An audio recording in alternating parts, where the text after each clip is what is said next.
Seperti apa wajah Rasulullah? Kesaksian para sahabat yang membuat dunia terdiam. Pernahkah Anda membayangkan bagaimana rupa manusia yang paling dicintai Allah? Bagaimana wajah seseorang yang ketika tersenyum, para sahabat berkata, seperti bulan purnama? Bagaimana sosok yang ketika terluka dan wajahnya berdarah, justru berkata, "Ya Allah, ampunilah kaumku, karena mereka tidak mengetahui." Hari ini, kita tidak sedang menggambar wajah beliau. Kita tidak sedang berimajinasi. Kita akan mendengar langsung kesaksian orang-orang yang hidup bersama beliau. Orang-orang yang melihat beliau setiap hari. Orang-orang yang menyentuh tangan beliau. Orang-orang yang mencium harum keringat beliau. Mereka adalah sahabat-sahabat mulia seperti Anas bin Malik, Ali ibn Abi Thalib, Al-Bara, Ibn Azib, dan banyak lagi. Dan mungkin, setelah Anda mendengar ini, Anda akan semakin rindu kepada Rasulullah.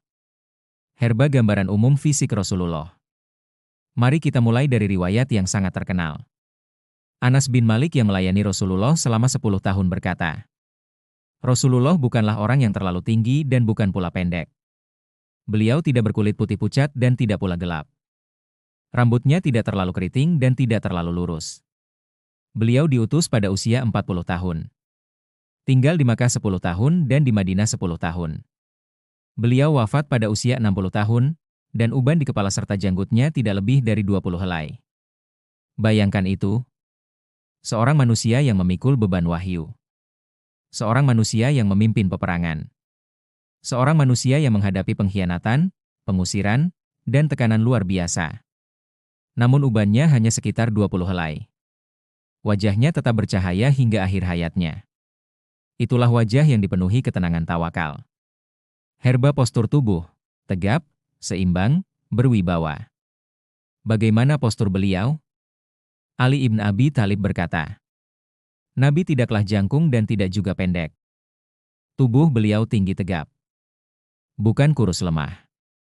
Bukan pula gemuk berlebihan. Dada dan perutnya rata. Dalam riwayat lain, Ali menambahkan, kepalanya agak besar, berjenggot lebat, telapak tangan dan kaki tebal, wajahnya agak kemerahan, bahunya besar. Jika berjalan, tubuhnya sedikit condong ke depan seolah sedang menuruni tanah yang landai. Perhatikan kalimat terakhir itu. Seolah-olah beliau berjalan dengan penuh semangat. Langkahnya mantap. Tidak malas. Tidak lamban.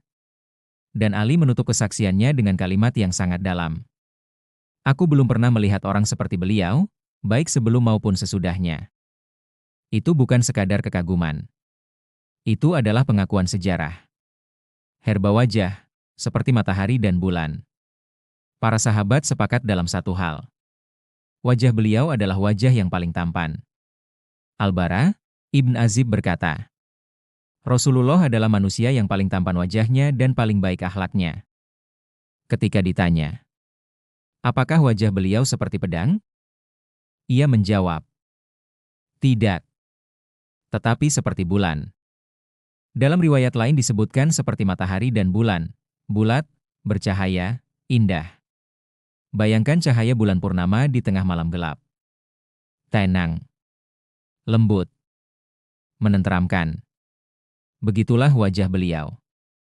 Dan ketika beliau tersenyum, para sahabat berkata wajahnya seperti potongan bulan. Cahaya itu bukan sekadar fisik. Itu adalah pantulan dari hati yang bersih. Herba mata Rasulullah. Mata beliau indah. Tajam. Jernih. Namun ada sesuatu yang membuat para sahabat terdiam. Beliau bersabda bahwa beliau dapat melihat apa yang ada di belakang punggungnya ketika sholat. Bukan sekadar penglihatan biasa. Ini adalah penjagaan Allah terhadap nabinya. Beliau memperhatikan saf umatnya. Beliau tahu siapa yang tertinggal. Beliau tahu siapa yang tergesa. Itu menunjukkan betapa perhatian beliau kepada umatnya begitu besar. Herba rambut, hitam, bergelombang, menyentuh pundak. Rambut Rasulullah hitam pekat. Ikatannya bergelombang, tidak terlalu lurus dan tidak pula keriting. Kadang menyentuh daun telinga. Kadang menyentuh pundak. Anas bin Malik meriwayatkan bahwa rambut beliau indah terurai. Ketika beliau mengenakan pakaian merah, Para sahabat berkata mereka tidak pernah melihat seseorang yang lebih indah daripada beliau. Dan ketika usia bertambah, uban beliau sangat sedikit. Tidak sampai 20 helai. Herba jenggot, lebat dan hitam. Ali ibn Abi Thalib dan Al-Bara, Ibn Azib menyebutkan bahwa jenggot Rasulullah tebal. Jenggot itu menambah wibawa. Namun bukan wibawa yang menakutkan, melainkan wibawa yang membuat orang merasa aman. Bau tubuh dan keringat yang harum. Ini bagian yang sering membuat orang terharu. Anas bin Malik berkata, "Aku telah mencium berbagai wewangian, dan aku tidak pernah mencium bau yang lebih harum daripada Rasulullah." Bahkan ketika beliau berkeringat, Ummu Sulaim mengumpulkan keringat beliau untuk dicampur dengan minyak wangi. Karena keringat beliau lebih harum daripada parfum. Bayangkan, tubuh manusia biasa menghasilkan bau biasa. Namun tubuh Rasulullah memancarkan keharuman. Herba tanda kenabian di punggung. Di antara kedua pundak beliau terdapat tanda kenabian. Seorang sahabat melihatnya seperti telur burung merpati. Tanda itu menjadi bukti yang telah disebut dalam kitab-kitab terdahulu. Seakan-akan Allah memberi stempel kenabian pada tubuh beliau. Herba ketika wajah itu berdarah. Namun kehidupan beliau bukan kisah tanpa luka. Dalam perang Uhud, wajah beliau terluka. Gigi beliau patah. Darah mengalir dari wajah yang paling tampan itu. Bayangkan, wajah seperti bulan, kini bersimbah darah. Dan apa yang beliau katakan? "Ya Allah, ampunilah kaumku, karena mereka tidak mengetahui." Tidak ada dendam. Tidak ada kebencian. Hanya doa. Itulah keindahan sejati. Herba Rasulullah juga sakit. Beliau juga manusia. Beliau pernah demam hebat. Ketika ditanya, beliau menjawab bahwa beliau mendapatkan pahala 2 kali lipat. Dan beliau bersabda, "Tidaklah seorang muslim tertimpa penyakit kecuali Allah menghapus dosa-dosanya seperti daun yang gugur dari pohon." Dalam sakit pun, beliau mendidik.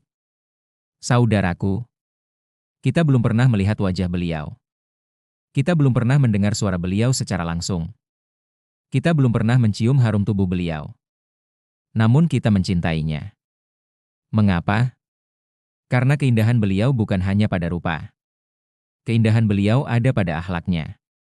Pada kesabarannya, pada kelembutannya, pada doanya untuk umatnya.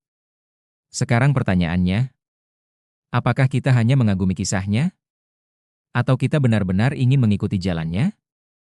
Karena kelak di hari kiamat, yang akan dikumpulkan bersama beliau adalah orang-orang yang mencintainya dan meneladani sunnahnya.